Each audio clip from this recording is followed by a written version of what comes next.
बहुत गरीबी की अवस्था में था, और वो गरीबी की अवस्था में था, उसके वो जीवन में प्रभु के पास आया, प्रभु के पास नजदीक आया।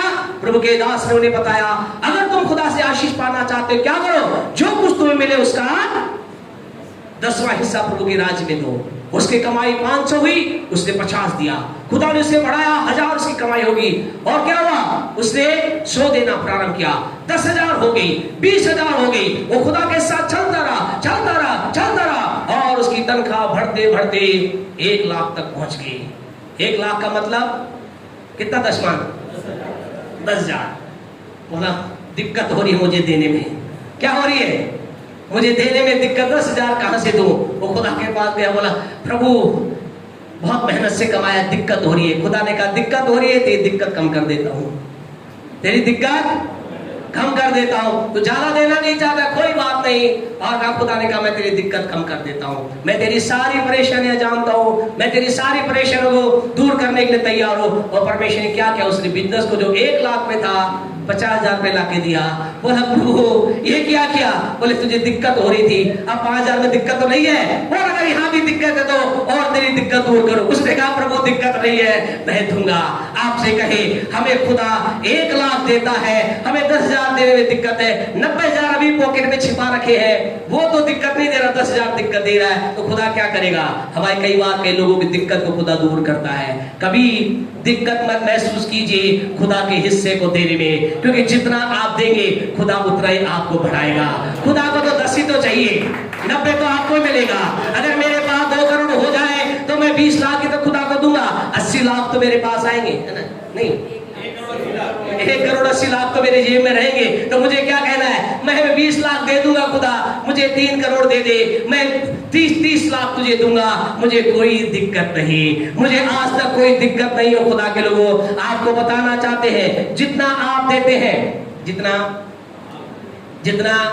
आप देते हैं, आज इससे एक भी यहाँ पर नहीं, इस चेक में एक भी ऐसा नहीं है जितना सबसे ज्यादा जो देने वाला व्यक्ति है उसका कम से कम 1.5 गुना ज्यादा हम देते हैं। अब आप सोच लेना कितना आप दे रहे हैं और कितना पादे साहब दे रहे हैं। इसलिए हम हमेशा कहते दो, क्योंकि मुझे पता है मैंने देकर आशीष पाई है। आपको आशीष में देखना चाहते हैं, आपकी गरीबी को तोड़ना चाहते हैं, आपको कर्जे में फंसाना देना चाहते हैं। आपसे कहे आज तक ना किसी से लिया ना कभी लेंगे, मेरा खुदा मेरे लिए अद्भुत प्रबंध करेगा, आपके लिए भी करेगा। परमेश्वर का वायदा है, यदि तू देगा मैं तुझे दूंगा। हमारे पास्टर साहब की गवाही है, जब उन्होंने मकान अपना बनाया 7 लाख का, उस समय बहुत बड़ी कीमत 7 लाख। जब वो आए लोगों ने कहा भाई साहब अब तो लिया ना उधार, बोले अभी भी नहीं लिया। हालेलुया। आपसे कहना चाहते खुदा के लोगों, आपका मेरा खुदा बम्पर ब्लेसिंग देने वाला खुदा है।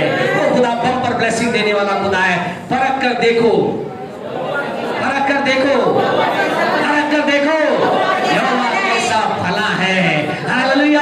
आपसे कहना था देखकर तो देखो वो कैसा भला है, वो आपको जो देंगे उसका कई गुना लौटा करके आपको देगा।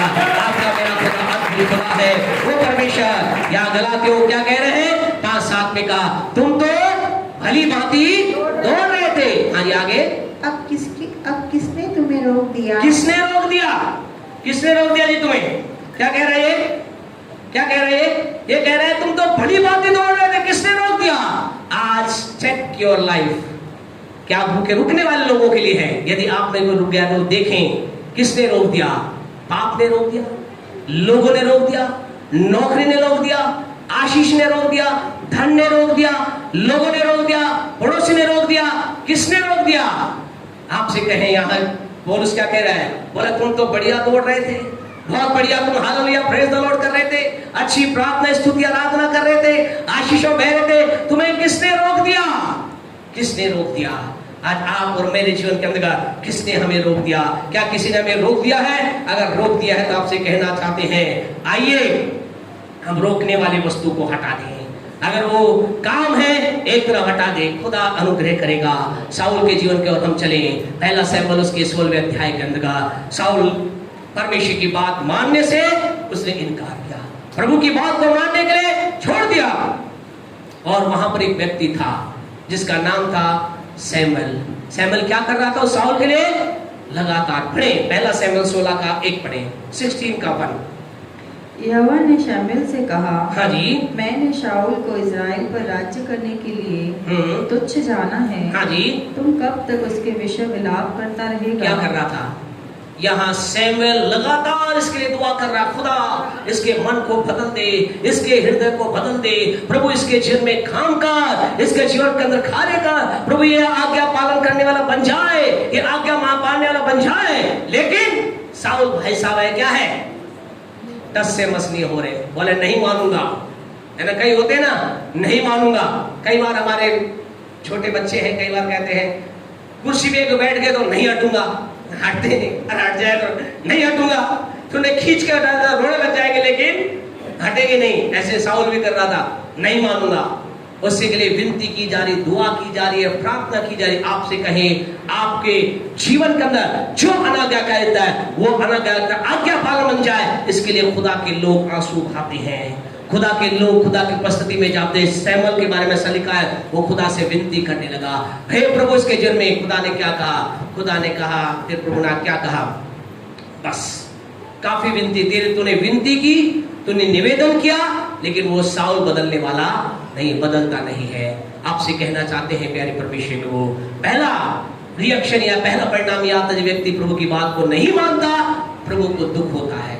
दूसरा परिणाम ये आता है, परमेश्वर क्या लिखा है, हाँ जी, अब मैंने पढ़े इसी को, तू कब तक उसके विषय विलाप करता रहेगा? हाँ जी, अपने सींग में तेल भर कर चल, हाँ जी, मैं तुझको बैतलहम वासी यिशै के पास भेजता हूँ, क्योंकि मैं उसके पुत्रों में से एक को राजा होने के लिए चुना है। बस क्या करता है? दूसरा परिणाम आता है, व्यक्ति उसको, उस व्यक्ति को, परमेश्वर व्यक्ति को स्थान से हटा देता है। परमेश्वर कहता है, now I have the second plan. आपको पता है हमारे परमेश्वर के पास क्या है? He has always plan 2। उसके पास हमेशा प्लान 2, प्लान बी है। कभी भी ये मत सोचिए मैं नहीं करूंगा तो कोई नहीं करेगा, नहीं, आप और मैं नहीं करेंगे। God has the plan B. परमेश्वर के पास क्या है? प्लान बी तैयार है। इसलिए कभी भी खुदा को अपने जो हमेशा खुदा के साथ ये प्रार्थना, खुदा I always I will see the plan A in your heart। हमेशा परमेश्वर तेरे हृदय में प्लान A, अर्थात मैं तेरे हृदय में होने पाऊं प्रभु, मैं सदा उस स्थान पर होने पा। अपने स्थान को कदापि मत खोइए। आपने स्थान खोने के लिए आपसे अच्छा एक इंतजार कर रहा है। आपको बताना चाहते खुदा के लोगों, ये भीलवाड़ा के अंदर आज ही ये बेदारी नहीं आई है, आज ये खुदा का काम ऐसा नहीं हो रहा है। और आपको कहना था भीलवाड़ा में केवल यही ये काम हो रहा है, आप और कहीं भी ये काम नहीं हो रहा है। लेकिन आज से करीब 25-30 साल पहले भीलवाड़ा में ऐसा ही एक काम हुआ था। लोगों की भीड़, लोग अलग अलग भाषा के लोग मिलकर खुदा की आराधना करते थे। भीड़ की भीड़ खुदा की महिमा करती थी। That was the plan A of God. परमेश्वर का प्लान ए था। लेकिन एक समय आया, वो प्लान ए वाले व्यक्ति ने अपने आप को कहीं और डाइवर्ट किया। लंबे समय तक इंतजार किया गया। God was waiting, okay plan A में भी सक्सेस नहीं हुआ। Then God start the plan B and the B plan is the tennis. Hallelujah. आपसे कहना चाहते खुदा के लोगों, now I will try, I will not make my lord fail. मैं अपने प्रभु को असफल नहीं करूंगा। कुछ भी हो जाए, मेरे जीवन का एक ही मकसद है, मेरा खुदा मेरे जीवन में राज्य करे, उसकी योजना मेरे जीवन से पूरी होने पाए। आपकी लाइफ में होना चाहिए। आप वो प्लान ए है, बी कभी मत आने दीजिए। और परमेश्वर ने कहा अब इसे राजा हटाकर दूसरे को क्या किया जाएगा? राजा बनाया जाएगा। क्या हुआ? उसके तीसरा उसकी जीवन इफेक्ट क्या हुआ? पढ़े 16 का 14 पढ़े, 16 का 14 पढ़े। यहोवा का आत्मा, हाँ जी, शाऊल पर से उठ गया। अगला क्या हुआ? जब उसने अनाज्ञाकारिता की, खुदा के साथ चलने का इनकार किया, उसके अंदर से परमेश्वर का आत्मा चला गया। आपसे कहें दुनिया का सबसे बड़ा लॉस, कई बार हमारे बिजनेसमैन जो है वो बात करते कहते हैं ऐसा बहुत बिजनेस में नुकसान हुआ, कई बार होता है। लेकिन आपसे कहें दुनिया का सबसे बड़ा लॉस क्या है? मालूम है क्या है? एक व्यक्ति के जीवन से प्रभु की आत्मा का चला जाना। It is the greatest loss of a person. एक दुनिया का सबसे बड़ा नुकसान है। हम कहें करोड़ों लाखों अरबों रुपए का बिजनेस से भी ज्यादा लॉस एक व्यक्ति के लिए है, उसके अंदर से खुदा के आत्मा का चला जाना। यहाँ क्या हुआ? परमेश्वर का आत्मा इसके ऊपर से चला गया। आपसे कहें परमेश्वर की आत्मा पर वचन लिखा गया है, पर मेरा आत्मा सदा मनुष्य के साथ वाद करता न रहेगा। उसके जीवन से चला गया। और पढ़े, इसके आगे पढ़े क्या लिखा है। यहोवा की ओर से हाँ जी, एक दुष्ट आत्मा उसे घबराने लगा। और क्या हुआ, उसके जीवन के अंतर्गत घबराहट उसके जीवन में आ गई। एक समय साउल क्या था, परमेश्वर की आशीष को पाने वाला व्यक्ति था। खुदा की महिमा को देख रहा है, आशीष को देख रहा है, बरकत को देख रहा है, उन्नति को देख रहा है, बढ़ोतरी को देख रहा है, सफलता को देख रहा है, तमाम प्रकार के आशीष को देख रहा है। लेकिन अब क्या है, अब घबराया हुआ है कौन? है कौन? राजा। धन है, सेना है, सब कुछ है, लेकिन डर करके जी रहा है। क्यों? क्योंकि इसके जीवन के अंतर्गत अब घबराहट आ गई। आपसे कहना चाहते खुदा के लोगों, आज्ञा पालन व्यक्ति के जीवन के अंदर परमेश्वर के दुख को लेकर आती है। अनाज्ञाकारिता एक व्यक्ति के परमेश्वर के दुख को लेकर आती है, परमेश्वर के चुनाव को हटा देती है। तीसरा, उसके जीवन से प्रभु के आत्मा चला जाता है। चौथा, अनाज्ञाकारिता व्यक्ति के जीवन में घबराहट को लेकर आती है। फिर हर समय वो घबराहट में जीता है। फिर उसे लगता है अब मेरा क्या होगा, मेरे जीवन का क्या होगा, मेरे परिवार का क्या होगा, ऐसा हुआ तो वैसा होगा, अब क्या होगा। आपसे कहे वो घबराहट में जीता है। मेरे आपके जीवन में घटनाएं होंगी, घटनाएं, दुर्घटनाएं होंगी, समस्याएं आएंगी।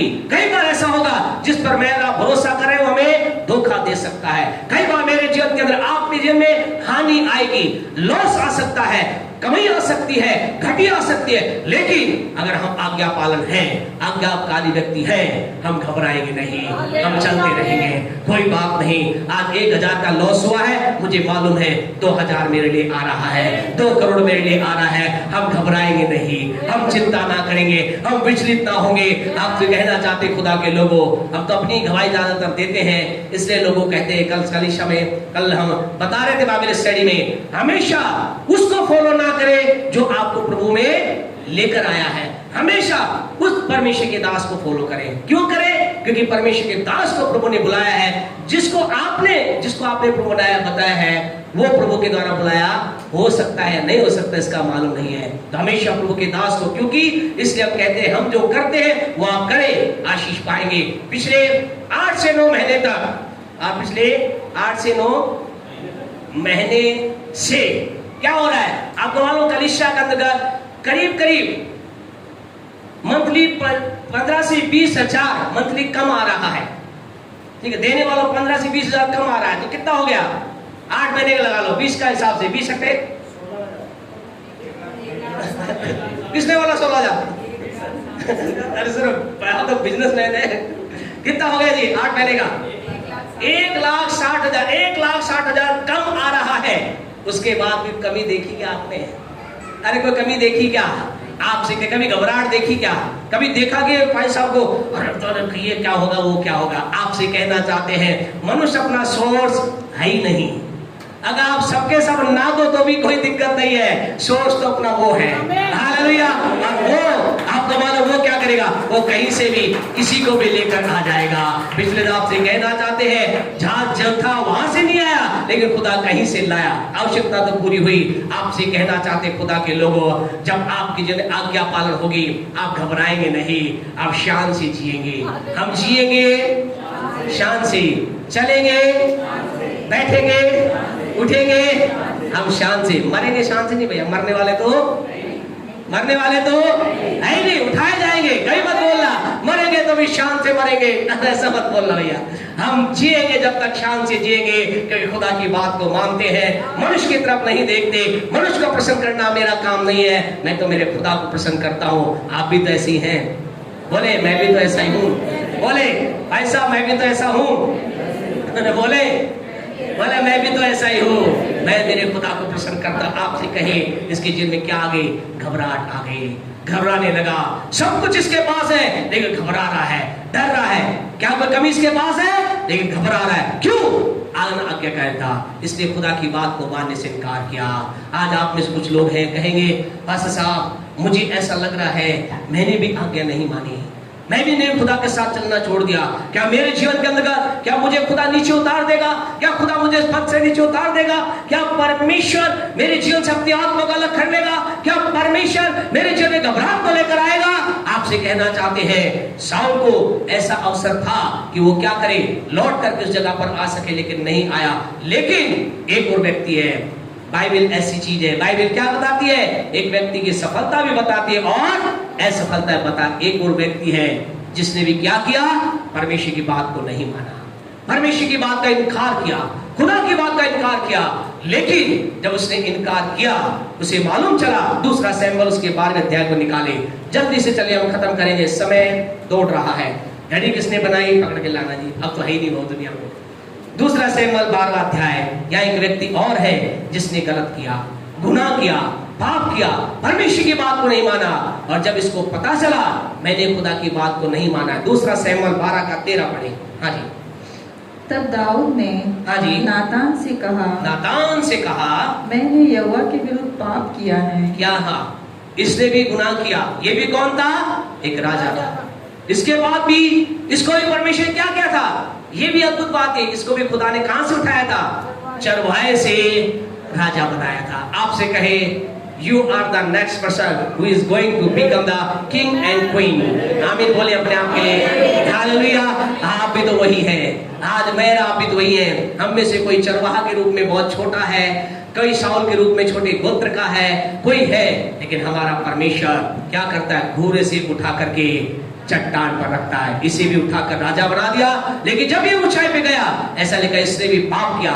लेकिन जब इसे पाप मालूम, इसने क्या कहा? इसने कहा, परमेश्वर मैंने तेरे विरुद्ध में पाप किया है। He confessed his sin. इसने अपने पाप का अंगीकार किया। इसने कहा, खुदा मैंने पाप किया है, मैं मान लेता हूं मैंने पाप किया है। और फिर क्या हुआ? खुदा की ओर से एक वाणी आई। क्या वाणी आई? नातान ने दाऊद से कहा, यहोवा ने तेरे पाप को दूर किया। परमेश्वर ने तेरे पाप को दूर किया है। आपसे कहना चाहते हैं, the moment you confess your sin, that same moment Lord forgive your sin. जिस क्षण आप अपने पाप को मानते हैं, ठीक उसी क्षण खुदा आपके पाप को दूर कर देता है। अब आप में से कुछ लोग कहेंगे, पास्टर साहब फिर उसका बेटा मरा क्यों? फिर उसका बेटा मरा क्यों? हमारे भी कई सवाल थे, लेकिन आज जब खुदा की उपस्थिति में थे, खुदा ने सवाल का जवाब दिया। आपसे कहे, हमारा खुदा अद्भुत है। एक बार जोरदार परमेश्वर के ताली बजाएंगे, जोरदार परमेश्वर के ताली बजाएंगे। हमारा परमेश्वर वैश्य को बताने वाला खुदा है। कई लोग ये कहते हैं, इसने माफी भी मांग ली, इसने गुनाह का माफी मांग लिया, फिर इसका बेटा मरा क्यों? आपके अंदर भी सवाल है ना ये, कि हाँ बात तो सही है, उसने पाप को मान लिया, खुदा ने पाप क्षमा भी कर दिया, फिर इसका बेटा मरा क्यों? जानते क्यों मरा? परमेश्वर ने बताया, इसलिए मरा क्योंकि वो बेटा कहां से आया था? वो बेटा पाप के द्वारा आया था। ध्यान से सुने, वो बेटा पाप के द्वारा आया था। और आपसे कहना चाहते, जो भी चीज एक व्यक्ति के जीवन में पाप के द्वारा आएगी, आज या कल वो नष्ट की जाएगी, वो नष्ट की जाएगी, वो समाप्त की जाएगी, वो खत्म की जाएगी। इससे पहले कि परमेश्वर कुछ नया उस व्यक्ति जीवन करे, पाप से आई हुई चीजों को नष्ट होना पड़ेगा, पाप के द्वारा प्राप्त चीजों को नष्ट होना पड़ेगा। आपसे कहना चाहते, आज कई लोगों की जायदादें जो है वो कम होती चली जा रही है, लोगों के जीवन में कई चीजें कम हो रही है। कई बार ऐसा होता है, लोग खुदा के पास आते हैं, और जो ही खुदा के पास आते हैं, क्या होता है? उनकी समस्या क्या होती है? बढ़ जाती है। मेरे पास सब क्या हुआ? पहले तो मेरे पास गाड़ी थी, अब तो गाड़ी भी चली गई, पहले मेरे पास ये था। क्योंकि परमेश्वर काम कर रहा है, क्योंकि वो गाड़ी, वो बंगला, वो चीजें कहां से आई थी? पाप के द्वारा कमाई थी। पाप के द्वारा कमाई चीजों का को मरना होगा। आपसे कहना था, मेरे आपके जीवन में वो हर एक चीज, इससे पहले कि परमेश्वर अपने द्वारा कुछ आशीष आपको दे, जो आज जो चीजें मेरे आपके में पाप के द्वारा आई है, उन्हें मरना होगा, उन्हें खत्म होना होगा, उन्हें समाप्त होना होगा, उन्हें नष्ट होना होगा। इस बात को विश्वास करते हैं तो अच्छी बात है, नहीं करते तो करना पड़ेगा, नहीं करते तो करना पड़ेगा। आपसे कहे, पाप की चीजों को खुदा आशीष नहीं दे सकता। अगर ऐसा होता, अगर वो बच्चा बच जाता, आज आपसे कहे, अगर एक व्यक्ति जिन में पाप की कमाई चीज बच जाए, कई लोग क्या दुआ करवाते हैं, करते हैं, किराए के मकान में रह रहे हैं, भाई साहब दुआ करें मकान हमारा हो जाए। अरे वो बेचे तब तो लो, है ना।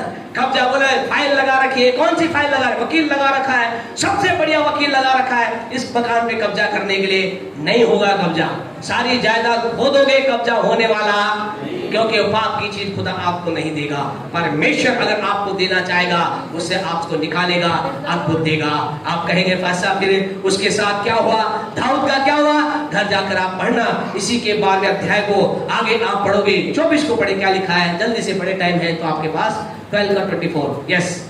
हाँ जी। दाऊद ने अपनी पत्नी बैशबा को शांति दी। हाँ जी। और वह उसके पास गया और उसके एक पुत्र उत्पन्न हुआ। एक पुत्र उत्पन्न हुआ और उसने उसका नाम सुलेमान रखा। उसका नाम सुलेमान रखा।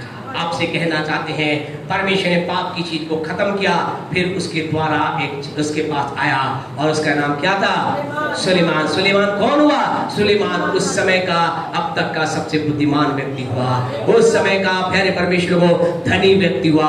आपसे कहना चाहते हैं पाप की चीजें आपके जीवन से जा रही है तो ना क्या करे, रोइए मत कहिए भाई साहब ये क्या हो रहा है, होने दीजिए, क्योंकि वो पाप की चीजें जाएंगी, उसके बाद कुछ सर्वोत्तम आएगा, और जो सर्वोत्तम आएगा उस पाप से बढ़कर अच्छा आएगा।